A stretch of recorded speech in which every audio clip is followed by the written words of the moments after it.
আমাৰ বিৰোধী ঐক্যমঞ্চ আমি জয়ী হ'ম আৰু গৌৰৱ গগৈ আমাৰ মুখ্যমন্ত্ৰী হ'ব।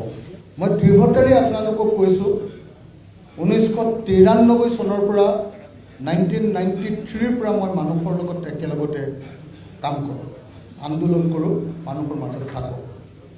2003 চনৰ পৰা মই ফুল টাইম 24 ঘণ্টা কেৱল মানুহ আৰু মানুহৰ লগত থাকোঁ।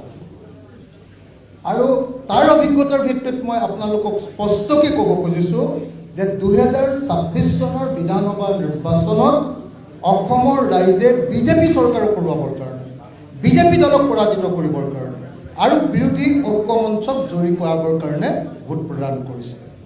আৰু সেইকাৰণে যি এক্সিট পোল ওলাইছে, কি ওলাইছে সেইবিলাক বাদ দিয়ক। 4 তাৰিখৰ দুপৰীয়া 1 বজাৰ ভিতৰত আমি সকলো নিশ্চিত হৈ যাম যে চৰকাৰ বিৰোধী ঐক্যমঞ্চৰ হ'ব।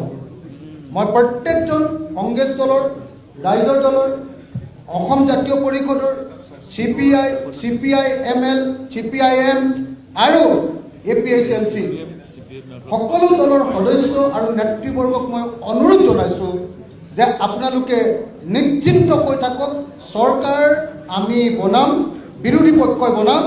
অহা 4 তাৰিখৰ দিনৰ 1 বজাৰ ভিতৰত সেইটো অসমৰ মানুহে সকলোৱে দেখিবলৈ পাব।